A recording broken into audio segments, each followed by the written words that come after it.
All right, my name is Dennis Gill with the Americans in Wartime Museum. Today's date is 8 June 2019, and I am with David Hagginbothom at World War II weekend in Reading, Pennsylvania. And sir, if I can get your name, where you were born, and what year you were born. David Hagginbothom. I was born here in Reading, Pennsylvania in 1960. Okay. And what branch of the service were you in? The Air Force. The Air Force. And you participated in the Cold War, correct? Yes, I did. Yeah. Okay. That, won the Cold War without having to fire a shot. Right. We was on alert and B-1s back in the late 80s and the early 90s, Okay. and I was actually the instructor pilot on duty the weekend that the SAC Alert Force came off alert. And, Okay.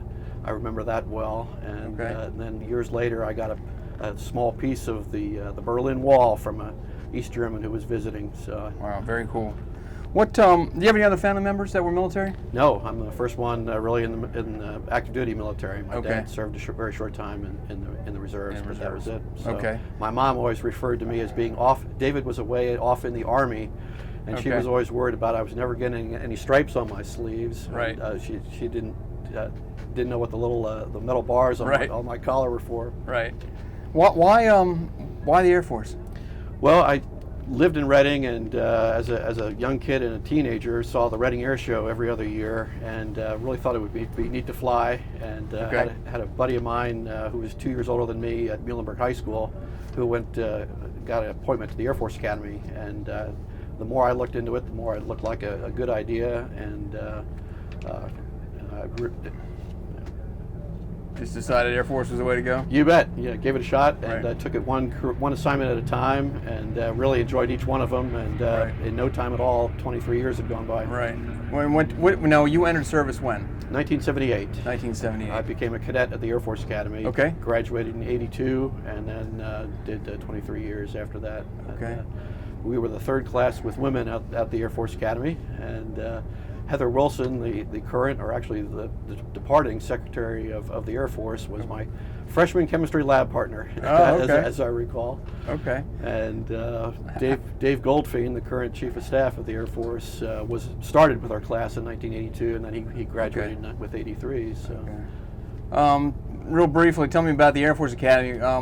Was it culture shock when you get there? It or? sure was. I had never been west of St. Louis, Missouri, Okay. so I thought there were mountains here in Pennsylvania, but a fellow high school classmate of mine, we flew out to Colorado Springs together, Right. and the first time we saw the Rockies, it was amazing. And so it was definitely culture shock, getting your head shaved, and becoming a dually at the Air Force Academy. But the first 2 years, I don't know, I think a second time about repeating, but the last 2 years, junior and senior year, were definitely worth it. And then for what it set me up for was a career in the Air Force, Right. A slot to pilot training, and the career in the Air Force. It was great. Right.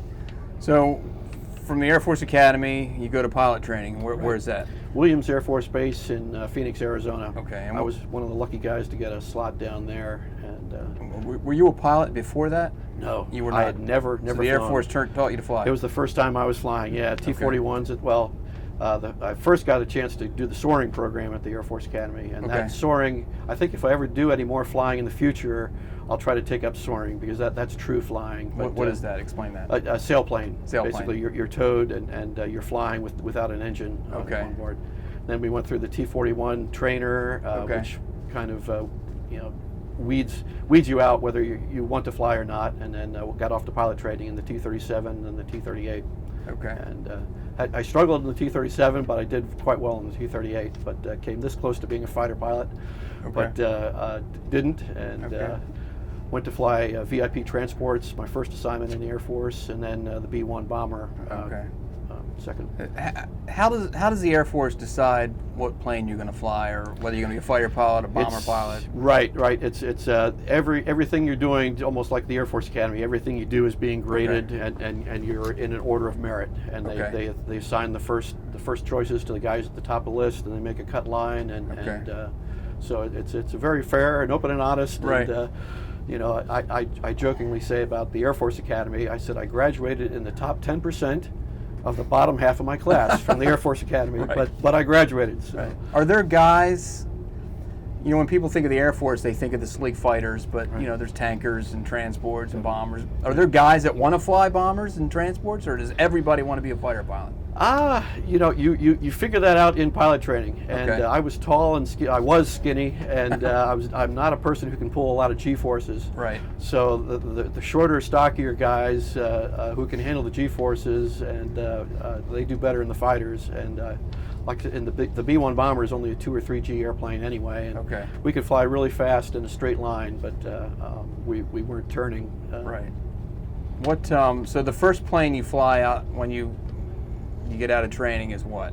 I flew the T-39 Saberliner, which was a VIP transport for Okay. the Air Force, and Okay. that was when I got the chance. Is that like a Learjet type of It, something well, like it that? became the Learjet, yeah. Okay. The C-21 Learjets replaced the T-39 Saberliners. Okay. Saberliners were like from 59, 60, 61 vintage, so they were as old as I was. Okay. But the Learjets were brand new, 1984 vintage, and we said it was the dirtiest job in the Air Force, but somebody had to do it. Right. But in the Saberliner days, we picked up Jimmy Doolittle and flew him into Maxwell Air Force Base for the Gathering of Eagles, and Okay. it was amazing. And of course, I forgot to bring my logbook along for him to sign, and I thought of that the day afterwards, but Yeah. it was too late. Right. Right. Did you have any conversations with him, or No, other was than he retired at this point? wait, yeah, he was retired. in his upper 80s Okay, at that okay. time, and he died just a few years after that. got you. I but got you. Real gentleman. He came up and introduced himself to us up in the cockpit, actually twice. So we pretended like it was the first time when he came up the second time. Gotcha. But, really great guy. So he introduced himself, and you're thinking everybody knows who you are. Oh, exactly. Yeah, yep. He had the airplane all to himself. Right, I'm sure. So from there, you the next plane is the B-1. Exactly. What year was that? That was 1986, 86, 87, Okay. and I had always wanted to fly the F-111, the swing wing fighter Right. with 2 engines. Right. If I had gotten a fighter assignment. Now the B-1's a 4-engine swing wing bomber, and so it was kind of like the F-111 on steroids is what I Right. looked at, and Right. I got to be at the initial cadre for the B-1 bomber. Now there was a lot of controversy when that plane was being developed. Big In time. fact, it was close to being Yes. nixed, wasn't it? Yeah, the B-1A was actually canceled by President Carter, Carter. and then it was the B-1B was resurrected by President Reagan, and Right. they got built 100 of them in the early 80s, Okay. and we flew them, and they had maintenance problems, and they still Yeah. do, and it costs a lot of money to put them up in the air, but they are very capable. It's still a very capable platform, and that was Right.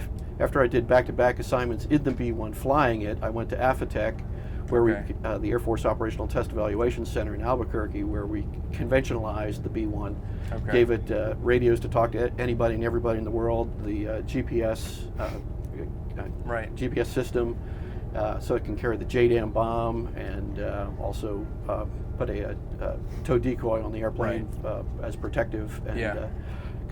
I got complimented by a couple of guys who flew the B-1 in combat in Kosovo, and they said they wouldn't be alive today without the ALE-50 tow decoy on the airplane. So that was kind of a the 2 year or 3 years that I worked there really made it worthwhile. Right. So what is it like your first time in a B-1? You're piloting this thing. It's got to be a It's like taxing the Empire State Building on the Right. ground, and at $300 million a copy, I sat down and calculated at my Air Force captain's salary, it would take me 7,500 years to buy one. Right. So I was always very, very careful and conservative. Right. But once it's in the air, it flies like a much smaller airplane, other than the fact that it doesn't have G capability. But Okay. really a lot of fun. I always enjoyed roller coasters as a kid here at Dorney Park or Hershey Park. And the B-1 was kind of like a trackless roller coaster system when you got it flying low level at 500 feet above the ground and 5 or almost 600 knots. Right. Now, what was the primary mission of that aircraft when it was developed was? For low-level penetration of the Okay. Soviet integrated air defense system to drop nukes. So Okay. it was a strategic nuclear bomber. So that Okay. was what we flew it as, and that was our tactics that we were training to during the Cold War days, Right. the end of the Cold War days. Right. And at that time, if I remember correctly, we were on alert all the time. There were bombers Exactly. in the air. They weren't in the air at the time, Okay. but they were on alert. Yeah. Okay. They did away with the airborne alert. I don't know, maybe in the 70s. Okay. So it would have been B-52s and B-1s. Exactly. Would have been Yep. strategically placed around the world, I guess. And then the B-2, the handful of B-2s just came online afterwards. And of course, that was a black program for the longest time. Right. Right. Any memorable missions, even just training in the B-1? Well, I have 1,000 hours in the B-1. There were so many different ones, but no, actually none that really stick out. So, right. Where were you assigned? It was at McConnell Air Force Base in Wichita, Kansas. Okay. So Is that the only base that had? Well, there were 4 bases at the time: Dyess in Texas, McConnell Okay. in Kansas, Rapid City, South Dakota, and Grand Forks, North Dakota. And they're now back to just 2 bases. And of the 100 bombers that were initially bought, there's 60 remaining in service. I got you. You talk about the LE-50 pod, or Yeah. the Tow decoy tow system. decoys. Yeah. That was to counter what? Counter air to or ground to air missiles Right. to shoot you down. So So they had flat chaff and flares initially, but the ALE basically defeated the SA, whatever it was that got shot against them. Right. But, So it would tow the theory, I guess, is it tows that thing. right. And the right. missile would lock on that, not the Yeah, airplane. and explode behind the airplane. Right. A safe enough distance behind the airplane. Right. Exactly. What Yeah. was your involvement in that? And Well, we were coming up with the test for that system. Okay. We wrote and set up the test in Albuquerque, and they flew the test Right. out of Edwards Air Force Base in Right. California. So you're stateside, Right. the whole time you're a bomber. Yep. What is it like?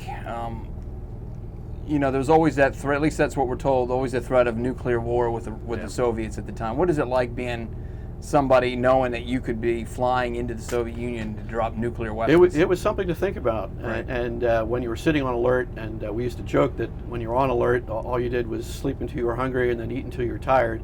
But that was just a joke. But you would think about it, and most times you thought about, even though there was supposedly a post-strike base and plans for you to be repatriated, if you were honest with yourself, you kind of knew there was going to be a one-way mission. Right. And at the time, I had just gotten married, and while I was in B-1s, both my daughters were born, and I was thinking about both of them, or all 3 of them, being behind. But it was one of those deals. I knew that I had confidence in the command system that we wouldn't be launched for falsely or for the wrong reason. Right. And if we ever were, we were going to go do the mission. Right. And you were McConnell? Exactly, Kansas. In Kansas. Mm-hmm. And you would have presumably flown from there to the Soviet Union. Oh, exactly. Yeah. To drop Yep. the nukes. Yeah, we had to certify as an aircraft commander. We had to, as our crew of 4, we had to certify the nuclear mission to the wing commander before we were authorized to sit on alert. Okay. And how long of a flight would that have been? Do you even know? A long time. Yeah. And like you said, we would have relied upon that, even though we had a lot of. The B-1 is it looks like a big airplane, but it's got a very small crew compartment. Uh-huh. 3 large weapons bays, and the rest of the space is taken up with fuel tanks, everywhere. But still, we would require air refuelings to perform our mission. Right. So that's why the air refueling wing folks, I always loved their patch that they wore. It said, "You can't kick ass without our gas." Were there any? So you guys were there any close calls that you guys maybe? We had the Cuban Missile Crisis in the '60s, and everybody says we came very close. Oh, yeah. Was there anything like that you can recall? Where No, honestly, not in the tensions got to a B-1 point? time. No. It was. I can't say that there was. We trained for the missions, and trained day and night. We had a lot of course, the B-1 would have been employed ideally at night to lessen its chances of being detected. Right. So about half of our requirements were at night. So it was tough on the body, right, switching from daytime to nighttime back and forth. And that aircraft didn't have any stealth capability, correct? It was designed to have a lower radar cross-section than the B-52, right, and the conversion from the B-1A, which was supersonic, about 2.2 Mach, to the B-1B, which was transonic, about 1.1 Mach. Okay. They extended the engine inlets. Of course, the radar looks for anything that reflects back, and right, if you got 4 big fans turning, it'll reflect the radar energy back really fast. Yeah. But they extended the engine inlets and they put two counter-opposing, we call them potato chips because that's kind of what they were shaped like, right, in front of the engine inlets to cut down the radar cross. They were made of some radar absorbing material, and now it cut down our radar cross section, but unfortunately it made us very susceptible to icing. So it would, because of the changes in the pressure, if we flew through different temperatures and different humidities, right, it would create its own ice. We were like a giant ice maker. And it's like, of course, that would damage the fan blades, right, and yeah. What was your, looking back on, what was your overall opinion of the B-1? Was it a capable aircraft? And I think they should keep it. I disagree with them continuing the B-52 on and re-engineering it. The B-1 with its new computer upgrades and its capability of putting 3 different weapons in each of the 3 different bays, basically because of its speed, I think, and its smaller radar cross section makes it a very capable. Believe it or not, back in our days, we used to joke about, the B-1 would fly close air support, but nowadays with precision guided munitions, it's a close air support weapon from 20,000 feet or maybe 30,000 feet up. Huh. You said you were on alert when the wall fell, or? Yes, yeah. Well, the message came down. Well, that was in '89 when the wall came down, but we were still on alert for a little while afterwards. But I think it was '91 or '92 when we actually came off of alert. So it was a really odd feeling. Pretty sure it was a Saturday, and the consensus was okay, we'll wait around until Monday and then do it. And the second message came down. It was like from SAC headquarters. It's no, thou shalt do this now. I was like, okay. What is that? What changed? I mean, what does that mean? You come off alert? We were no longer. There were no longer any crews ready to launch at a moment's notice, basically. Okay. So for the air crews themselves, it was very easy to go into the airplane and turn the switches off and uncock them. Unfortunately, the munitions crews had to come out and unload all of the special weapons that we had on board. Now, did you have aircraft that were loaded with nukes? I can neither confirm nor deny that one would, or I should say, the long-standing United States Air Force policy is to neither confirm nor deny the presence or absence of nuclear weapons. Right. I still remember that phrase. Well, one could infer certain things, right? Given that you were on alert. I know when I signed my name to what was inside the weapons bays, I did it with a semi-shaky hand. I'm sure you did. I'm sure you did. Well, this has been great. I've really enjoyed getting a chance to talk to you. And I'm a fellow Air Force veteran. Yep. And well, let me ask you real quick, just the end of the interview. Looking back on your time in the Air Force, how does that affected your life? Do you think? Oh, it's been great. Being basically at age 45, I was eligible to retire and receive military retirement benefits. Right. And now I still continue working. I'm currently an Air Force civilian in the Air Force. I miss the fact working around people who had similar experiences. And I've worked in Washington, D.C. with Navy and Navy folks with the Joint Strike Fighter program up there. And now I'm back at Headquarters Air Combat Command working alongside a fellow Air Force pilot. Right. Well, we're all civilians, but we were all former Air Force. So it's like being in a military organization again. Yeah. So 100% positive experience. Definitely. Yeah. And lastly, these interviews that we're doing them to preserve stories. Okay.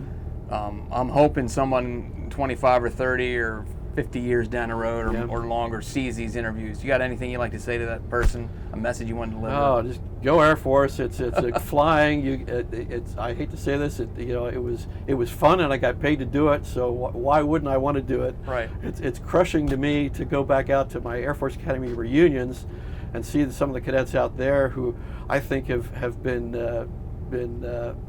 propagandized to go into anything other than aviation. They don't realize what they're missing, and they want. Well, I want to be an intel officer. I want to be a this and that. And I say, you don't want to be a pilot? I just can't imagine that they don't want to do that because of my experience. It was a great time. Right. Well, sir, I want to thank you for sitting down and telling us your story. Thank you so much. You're our first B-1. Pilot that we talked to. Okay. So, very cool story. And so I want to thank you for sitting down and talking to us. And I appreciate your service. I hope I did the mighty B-1 proud. You did. And I want to give you a challenge coin just as a little token of our appreciation. Oh, very good. For talking with us. Fantastic. Thanks. Thank you.